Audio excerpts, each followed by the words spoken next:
자, 오늘은 이제 운동과 충돌에 대해서 배워볼 건데요. 첫 번째 개념은 관성입니다. 자, 관성은 정지해 있는 물체가 계속 정지해 있으려고 하고 운동하고 있던 물체는 계속 운동하려고 한다. 그러니까 원래 자기가 운동하고 있다. 그러니까 운동 상태, 정지한 물체, 운동하고 있는 물체는 각각 자기 운동 상태를 유지하려고 한다라는 성질인데 어떤 경우냐면 알짜 힘이 0일 때입니다. 자, 알짜 힘이라고 하는 거는 어떤 물체에 작용하고 있는 힘이 힘의 합력이 0일 때를 말하는 거고요. 이렇게 알짜 힘이 0일 때 물체는 관성을 가집니다. 자, 그러면은 이제 관성은 질량에 이렇게 비례한다는 표시인데요, 이거는. 질량이 크면 클수록 관성이 강해진다는 거예요. 자, 달리던 버스니까 운동하고 있는 버스, 운동 상태를 유지하려는 성질 때문에 멈추기가 어렵다는 거예요. 그래서 버스의 질량이 자동차보다 크다. 이거는 관성이 크다. 그만큼 멈추기 어렵다. 이렇게 기억을 해주시면 되겠습니다. 자, 두 번째 개념은 운동량인데요. 이렇게 화살표 표시가 되어 있죠. 자, 운동량은 운동의 효과인데 어떤 질량을 가진 물체가 V라고 하는 속력으로 운동을 하고 있습니다. 그랬을 때 이 둘의 질량과 속도의 값을 곱한 값을 뭐라 그런다? 운동량이라고 하는 거예요. 그래서 그냥 이렇게 질량을 가진 물체가 V라고 하는 속력으로 운동하고 있다. 이렇게 간단하게 이렇게 나타내고 운동량은 M 곱하기 V이다. 그리고 운동량의 이 방향은 누구를 따라간다? 속도의 방향을 따라갑니다. 단위는 자, 이 질량, 킬로그램, 그 다음에 속도, 미터 퍼 세크 이것을 곱한 값으로 나타내는 킬로그램, 미터 퍼 세크 이 단위를 쓰면 되고요. 자, 두 번째 개념은 충격량인데요. 자, 이렇게 이제 처음 속력을 가지고 있는 물체가 있는데 여기에 이제 힘을 받게 되면 얘가 원래 갖고 있던 처음 운동량에서 나중 운동량으로 변하게 되겠죠. 그죠? 얘가 이제 속력이 변한다는 얘기입니다. 속력이 V-로 변하게 된다. 또 질량은 똑같고 속력이 바뀐다. 자, 그럼 이게 전이고 이게 후인데 이 사이에 무슨 일이 있었냐면 얘가 F라는 힘을 받은 거예요. F라는 힘을 받아가지고 속력이 바뀌었다라는 거죠. 그죠? 속력이 바뀌면 그럼 F라는 힘을 T2만큼 받았다. 그럼 그만큼 충격량을 받았다. 충격을 받은 정도라고 생각하시면 되겠습니다. 충격을 받은 정도. 그래서 어떤 물체, 운동하고 있는 V라는 속력으로 운동하고 있는 물체가 어떤 힘을 T초만큼 받았다. 그러면 이제 충격을 받은 거죠. 그러면 질량은 똑같고 이게 속도의 변화가 생긴다라는 거예요. 자, 그럼 이걸 다시 한번 정리를 해드리면, 자, 처음 운동량이 있었고요. 여기에 받은 충격량, 충격을 받았다. 그럼 이것을 더한 것만큼 나중 운동량으로 바뀌게 됩니다. 그죠? 처음 운동량에 충격량을 받았다. 나중 운동량이 된다. 자, 이 충격량은 부호가 플러스일 수도 있고 마이너스일 수도 있어요. 자, 같은 방향, 운동하고 있던 방향으로 충격을 받았다. 그럼 플러스가 되고 처음 운동하고 있던 방향과 반대 방향으로 충격을 받았다. 그럼 마이너스를 넣어주시면 됩니다. 그죠? 그럼 이걸 공식화하면 어떻게 될까요? 자, MV1 더하기 F T만큼 충격을 받았다. 그러면 나중 운동량 MV2가 된다. 아시겠죠? 요거를 좀 반드시 기억을 좀 해주시면은 얘가 정말 이 단원의 전부 다거든요. 그래서 처음 운동량 더하기 충격량은 나중 운동량이다. 그죠? 요 식을 그냥 무한으로 바꿀 수 있어요. 자, 충격량은 뭐에서? MV2에서 MV1을 뺀 것과 같다. 충격량은 얼마만큼 충격을 받았냐를 알고 싶다면 나중 운동량에서 처음 운동량, 그러니까 운동량의 차이만큼을 빼주면 됩니다. 그래서 충격량은 뭐와 같다? 충격량은 운동량 변화량과 같다. 그래서 여기서 요 식이 나오는 거죠. 운동량 변화량과 같다. 그죠? 자, 여기 밑에도 보시면, 자, 충격량, 여기서 이제 이렇게 식을 변형하는 게 나오는데, 충격량은 운동량 변화량과 같다. 여기서 이렇게 유도를 하셔도 되고요. 그죠? 그리고 처음에 제가 알려드렸던 처음 운동량에다가 충격량을 더하면 나중 운동량이 된다.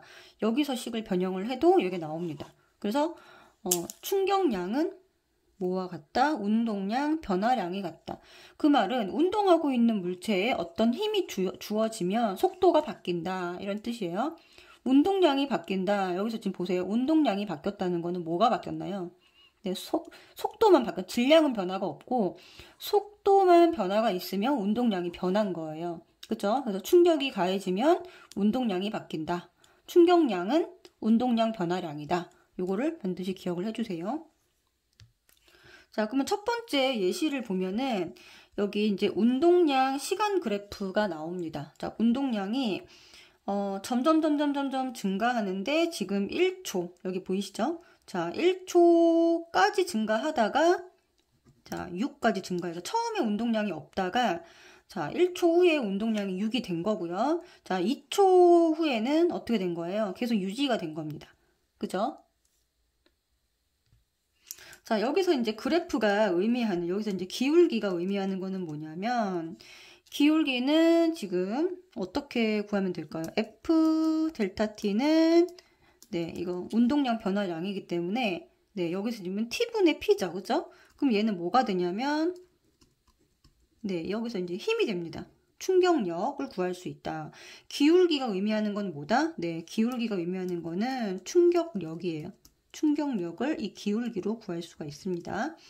자, 그거 말고도 여기서 알 수 있는 정보는 뭐냐면 1초 후에 네, 운동량이 6이 되었다는 거니까 운동량 변화량이 얼마다? 네, 6이다 라는 거 알 수 있고 이 운동량 변화량은 1초 후에 1초, 2초 똑같습니다. 지금 양이 왜냐면 여기서 일정해졌기 때문에 운동량 변화량은 여기서는 변화가 없다. 자, 1초 이후에는 다 똑같은 값을 가지고 있다.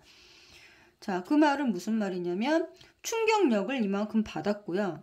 그쵸? 여기 이후로는 힘을 받았다 안 받았다. 네, 여기 이후로는 여기서 이제 더 이상 1초 이후로 여기 또 1초에서 2초 사이에는 운동량의 변화가 없잖아요. 그죠? 여기는 힘이 없는 구간이다 라고 이해해 주시면 되겠습니다. 그래서 힘이 주어지는 구간은 어디부터 어디까지다?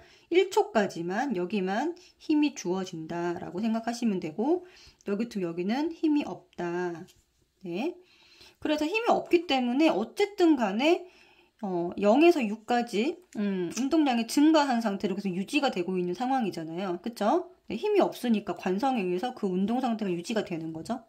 그러니까 2초 후에 이제 운동량 변화량이 얼마냐라고 물어봐도 6이고요. 1초 후에 운동량 변화량이 얼마냐 물어봐도 6입니다. 그죠? 그래서 지금 문제를 보면 2kg인 물체의 시간에 따른 운동량 그래프이다. 2초 후에 물체가 받은 충격량은? 이라고 물어봤어요. 자, 여기서 충격량을 원래 구하는 F 델타 T로는 잘 구할 수가 없기 때문에 뭘로 구하냐? 네, 충격량은 운동량 변화량이니까 네, 운동량 변화량이 아까 얼마라 그랬죠? 이 문제에서는 6이라고 했습니다. 네, 그래서 지금 6ns라고 네, 적어주시면 될 것 같아요. 자, 1초 후의 충격량과 2초 후의 충격량이 같다라는 뜻입니다. 자, 그 다음 두 번째 문제를 보시면, 자, 2kg인 이 공이, 물체가, 자, 2m/s의 속력으로 벽에 이제 부딪힌 후, V의 속력으로 튕겨 나왔다. 자, 물체가 벽으로부터 받은 충격량이 6ns라면, V의 크기는? 이라고 했습니다. 자, 그럼 벽으로부터 받았기 때문에 6이니까, 자, 이 충격량은 부호를 설정해 주어야 합니다. 자, 물체가 벽으로부터 받았기 때문에 물체는 오른쪽으로 이동하고 있고 받은 충격량의 방향은 이 물체가 받은 방향은 반대 방향이죠. 그래서 그 충격량은 마이너스 6이 되는 거고요. 그래서 충격량은 나중 운동량에서 처음 운동량을 빼주시면 됩니다. 얘가 나중 운동량이고요. 얘가 처음 운동량입니다. 그러면 자, 마이너스 6은 2 곱하기 얘도 마찬가지 속력이 반대 방향으로 지금 튕겨 나오고 있기 때문에 문제에는 분명히 표시가 안 돼 있겠지만 마이너스라고 표시를 해주셔야 되고요. 자, 2 곱하기 마이너스 v 빼기 2 곱하기 얘는 이제 플러스입니다. 네, 그래서 플러스 2 이렇게 해서 다 계산을 해주시면 네, 속도가 1m/s로 튀어나온다라는 것을 알 수가 있습니다. 자, 이렇게 문제가 이제 FT 그래프로도 나올 수가 있는데, 자, 이 그래프에서 알 수 있는 정보는요, 어떻게 되나요? 평균 힘이 일단 3이라는 거 알 수 있고요. 그 다음에 이 밑에, 네, 면적. 네, 면적이 뭘까요? FT. 요거, 네, 요 면적은, 자, 이 삼각형의 면적은 바로 충격량이라는 거 알 수 있습니다. 자, 충격량 구해주면 얼마가 되나요? 6 곱하기 10 곱하기 2분의 1이니까 네, 30 뉴턴 S라는 거 알 수 있고요. 자, 일단 구해놨어요. 자, 이 밑에 지금 이 현재 이 물체가 받은 충격량은 요 밑에 삼각형의 면적 30입니다. 그죠? 그 다음에 2kg의 물체가, 자, 2kg의 물체가 2m/s로 운동을 하고 있는데, 자, 여기 나오죠? 운동 방향과 같은 방향으로 10초 동안 얼마를 받았다? 6N의 뉴턴의 힘을 받았다. 그럼 나중 속도는 얼마냐? 그러면 운동 방향과 같은 방향으로 받았기 때문에 여기 구해준 충격량은 플러스로 설정해 주시면 되겠죠. 그죠? 요거 요만큼 받았다고 요 곱하기 그냥 하시면 안 되고요. 그래프를 보고 네, 6뉴턴의 힘을 일정하게 받은 게 아니라 처음에는 0이었다가 점점 증가해서 6뉴턴을 받은 거니까 평균 힘은 3입니다. 그래서 여기서 요 밑에 사각형 면적 해줘도 되고 6 곱하기 10의 절반인 30뉴턴세크 요걸로 계산을 해주셔야 됩니다. 2분의 1을 꼭 곱해 주셔야 돼요. 삼각형일 때는. 자, 그랬을 때 뭐 했냐면 이제 충격량이 여기 계산됐죠. 30은 자, 운동량 변화량이니까 나중 운동량에서 처음 운동량을 빼면 됩니다. 자, 나중 운동량이 뭔가요? 자, 2 곱하기 V2고요. 그 다음에 처음 운동량이 2 곱하기 2m/s. 그래서 2V2 빼기 4 하면은 답이 17m/s가 나오는 것을 알 수가 있습니다. 자, 그리고 운동량에서 이제 두 물체가 충돌할 때 운동량이 보존된다라는 운동량 보존 법칙이 혹시 심화 과정이긴 하지만 나올 수 있거든요. 자, 이거는 무슨 말이냐면 충돌 전에 이렇게 각각 이제 질량도 다르고 속도도 달라요. 두 개의 물체가 운동을 하고 있었어요. 같은 방향으로. 자, 그러던데 이쪽 뒤에 있는 물체가 속력이 더 빠르니까 와서 부딪히겠죠. 자, 그러면 충돌 후에는 얘가 2kg, 질량은 똑같고, 자, 뒤에 있던 물체가, 자, 속력이 줄어들어서 2m/s가 된다면, 앞에 있던 물체는 얼마가 되겠느냐라고 물어볼 수 있겠죠. 자, 이게 뭐냐면, 운동량 보존 법칙은, 자, 충돌 전의 운동량의 합은 충돌 후 운동량의 총합과 같다. 굉장히 쉬워요. 이거 2 곱하기 3 더하기 1 곱하기 1 해준 값은 자, 2 곱하기 2 더하기 1 곱하기 v 한 값과 같다라고 해주시면 되고 다 계산해 주시면은 나중 속력이 3m/s가 되는 것을 네, 알 수가 있습니다. 그래서 운동량 보존 법칙은 이 정도 수준에서 문제가 나올 것 같으니까 이 방법을 반드시 알아두셔야 돼요. 자, 그러면 두 물체가 충돌할 때 주고받은 힘의 크기는 어떨까? 자, 얘는 이제 아무리 질량이 큰 물체와 작은 물체가 부딪힌다고 하더라도 항상 서로 주고받은 힘의 크기는 같고 방향은 반대다. 자, 이거는 작용 반작용에서 나오는 것인데 자, 주고받은 힘은 반드시 같습니다. 자, 이 A라는 물체가 B라는 물체한테 가한 힘 을 작용이라고 하면 동시에 B라는 물체는 A라는 물체한테 힘을 가하게 되는데 힘의 크기는 똑같고 방향은 반대인 반작용으로 작용을 한다는 것이죠. 그래서 자, 트럭과 뭐 자전거가 부딪혀도 서로 주고받은 힘은 똑같고 그렇기 때문에 시간도 똑같습니다. 부딪히는 시간도 똑같기 때문에 충돌할 때 두 물체가 주고받는 뭐가 똑같다. 네, 충격량이 반드시 같습니다. 이거 아시겠죠? 그래서 아무리 질량이 크다고 하더라도 네, 가끔 이제 오답에 질량이 큰 물체가 더 많은 힘을 가한다라는 이런 답도 있는데 아니고요. 아무리 질량이 큰 물체랑 작은 물체랑 부딪힌다고 하더라도 서로 주고받은 힘은 똑같다. 방향은 반대고 그렇기 때문에 충격량은 같다. 이거 반드시 명심해서 기억을 해주세요. 자, 근데 마지막 개념이고요. 이제 충돌과 안전이라는 단원이 있는데요. 자, 여기는 충격량은 이거 다시 써볼게요. 자, 충격량은 자, 충격력 곱하기 가한 시간입니다. 충돌 시간. 자, 그래서 만약에 충격량이 동일하다면 충격량이 I고요. 여기 다시 써볼게요. 충격력이 F고요. 곱하기 델타 T 이렇게 됩니다. 자, 충격량 I가 동일하다면 충격력이 증가하면 충돌 시간은 감소하고 자, 충돌 시간이 증가하면 충격력은 뭐 된다? 감소된다 이겁니다. 그래서 이 충돌 시간을 증가시켜서 충격력을 감소시키는 이런 방법으로 두 물체가 충돌했을 때 조금 더 이제 충격력을 줄여주는 방법이 충돌 시간을 늘려주는 것이라는 거죠.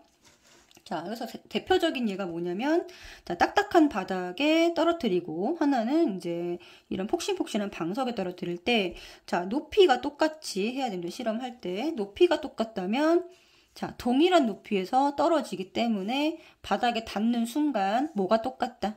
속력이 똑같다. 그렇기 때문에 얘는 이제 떨어지면서 바로 멈추는 거죠. 정지한다라고 가정했을 때요. 떨어지는 순간 튀어오르지 않고 둘 다 정지했을 때 닿는 순간 속력이 똑같고 그러니까 질량 곱하기 속력의 값이 운동량 변화량이니까 충격량도 같다. 입니다. 자, 같은 높이에서 떨어뜨리면 닿는 순간 속력이 같아지기 때문에 충격량이 같다. 그러면 이걸 그래프로 그리면 자, A 물체는 딱딱한 바닥에 떨어진 거니까 이렇게 시간이 네, 짧을 거고요. 자, B는 방석에 떨어뜨리니까 시간이 이렇게 길어지겠죠. 이 밑에 면적은 같습니다. 여기 면적은 같습니다. 그러면 충격량이 같은 거니까 걸린 시간, 네, 충돌 시간이 긴 B가 방석에 떨어뜨린 것이 이 평균 충격력이 더 작아진다라는 거죠. 그죠? 충격력이 감소한다. 자, 충돌 시간이 더 많이 걸린 것이 충격력은 더 작아진다라고 이해하시면 되겠습니다. 그죠? 그래서 결론은 충돌 시간을 길게 하면 평균 충격력이 작아집니다. 그죠? 이것을 이용한 예는 뭐 에어백이나 뭐 야구공을 받을 때 팔을 몸쪽으로 당기는 것이나 아니면 착지할 때 무릎을 굽히는 거 또는 뽁뽁이 포장재, 자동차 범퍼, 안전매트, 유도낙법 이런 것들이 있습니다. 이거는 이제 충돌 시간을 증가시켜서 충격력을 감소시키는 예에 해당되고요. 자, 그 다음에 이제 안전띠나 안전바는 관성으로 인해서 몸이 쏠리는 것을 막는 것입니다. 자, 얘네들이 관성 자체를 자, 줄이는 것은 아닙니다. 관성을 줄이는 것은 자, 관성은 뭐랑만 관계 있다 그랬죠? 네, 반드시 질량하고만 관계가 있어요. 그죠? 질량하고만 관계 있습니다. 그렇기 때문에 몸이 쏠리는 것을 안전띠나 안전바가 막아주는 역할을 하는 것이지 이 쏠리는 자체를 막을 수는 네, 쏠리는 이 관성 자체를 줄이는 것은 불가능하다.